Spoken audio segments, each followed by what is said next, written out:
Regarde ton assiette. 3 brocolis, un émietté de poulet sec, une cuillère de riz sur son lit d'émulsion d'air et ses cristaux de sel. Dans un concours de cuisine conceptuelle minimaliste au bon goût de rien, tu mérites tes 3 étoiles au guide Michelin. Mais pourquoi cette privation? Ah oui, parce que tu dois être en déficit pour perdre du gras, c'est ça? Ça fait combien de temps que tu fais ça? Des semaines, des mois, et pourtant toujours le même corps. Toujours ces poignées d'amour qui refusent de partir, pourtant tu sens que tes muscles sont moins pleins et déjà affaiblis. Tu passes tes journées à calculer chaque bouchée, à refuser chaque écart. Tu dis non au repas entre potes, non au plaisir, non à tout ce qui dépasse tes macros. Et chaque soir, tu te couches avec cette sensation de faim qui te ronge, en te disant que c'est le prix à payer. Et pourtant, les résultats sont maigres, c'est le cas de le dire. T'es toujours fatigué, toujours frustré, toujours incapable d'atteindre ce putain de physique sec et athlétique qui te fait kiffer. Alors tu fais quoi? Tu coupes encore plus? Tu passes de 2000 à 1500 calories? Puis tant qu'à faire comme ça va pas encore assez vite, tombe à 1200 tout de suite. Mais là, ça devient pire. Tes séances deviennent un enfer, chaque répétition est une torture, t'as plus de force, plus d'énergie, plus de motivation. Et puis un jour, tu craques.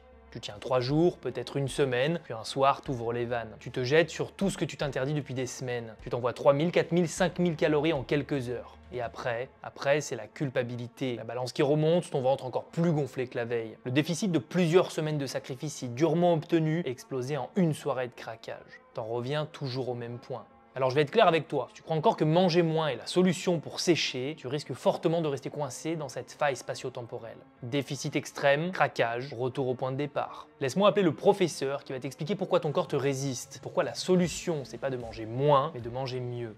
Apparition magique du professeur. Encore un martyr du déficit extrême. Écoute-moi bien parce que ce que je vais te dire, ça peut littéralement changer ton corps et ta vie. Ton corps, c'est une putain de machine biologique qui s'adapte à tout ce que tu lui infliges. Et quand tu lui donnes trop peu d'énergie, il fait ce qu'il sait faire de mieux. Il ralentit. Dès que tu coupes trop de calories, ton corps détecte une crise énergétique. Il va donc mettre en place un plan d'urgence. Première étape, ton métabolisme chute. Ton corps économise tout ce qu'il peut. Tu brûles moins au repos, inconsciemment ton NIT baisse. C'est toute l'énergie que tu dépenses en bougeant dans la journée. Résultat, tu penses être en déficit, mais en réalité, ton corps compense en consommant moins. Deuxième étape, la thyroïde ralentit. Une diminution brutale des apports entraîne une diminution de la sécrétion d'hormones comme la T3 et la T4. Ces hormones sont les régulateurs de ton métabolisme. Moins elles sont présentes, moins tu dépenses d'énergie et plus ton corps devient efficace pour stocker la moindre calorie sous forme de graisse. Troisième étape, tu perds du muscle au lieu de perdre du gras. Pourquoi? Parce que ton corps, privé d'énergie, doit aller chercher du carburant quelque part. Plutôt que de taper dans sa précieuse réserve de gras, il va chercher le plus efficient, tes muscles. Le tissu musculaire est métaboliquement actif, donc en le réduisant, ton corps diminue encore plus sa consommation d'énergie. Quatrièmement, les hormones de la faim se déchaînent. La leptine qui régule la satiété s'effondre. La gréline, quant à elle, qui est l'hormone de la faim, explose. Résultat, tes envies alimentaires deviennent impossibles à gérer. T'as pas envie d'un steak et de brocoli. T'as envie de sucre, de gras, de tout ce qui peut te donner une source d'énergie rapide et immédiate. Tu vas avoir de plus en plus faim et tu seras de moins en moins rassasié. Et le pire, une fois que tu craques et que tu fais un excès, ton corps va capter ces calories et stocker encore plus vite parce qu'il sait que tu risques de te priver de nouveau. C'est pour ça que tu galères. Parce que tu mets ton corps dans une situation de survie. Dans ce cas, pas de conservation du tissu musculaire qui consomme comme un gros V8 diesel et augmente les besoins énergétiques de ton organisme. Comprends bien que la pire stratégie pour perdre du gras, c'est de créer un terrain propice à la perte de muscle. Tu ne feras à terme que perdre de moins en moins de gras et booster le remplissage de tes réserves de graisse dès que ton corps en aura l'occasion. Alors maintenant que tu comprends pourquoi manger moins ne fonctionne pas, voyons comment tu peux manger plus et sécher plus vite.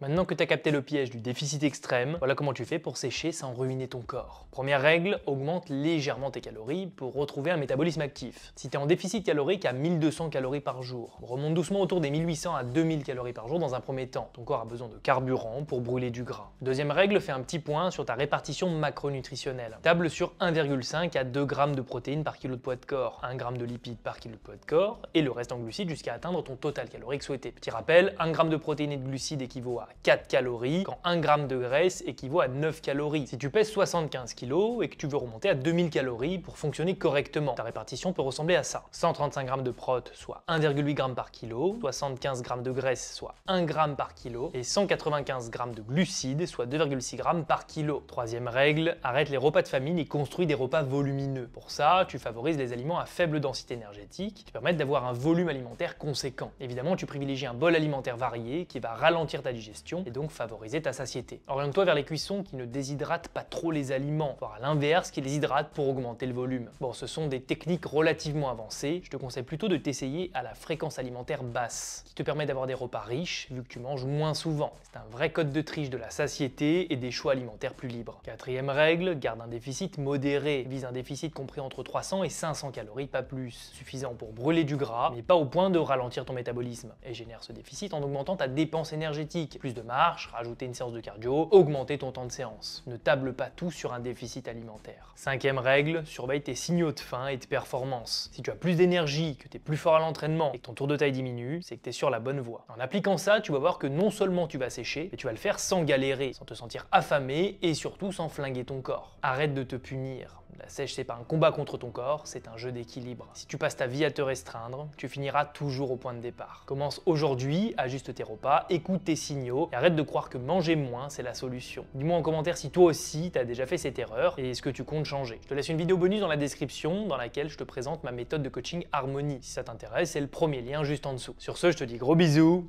et à très vite.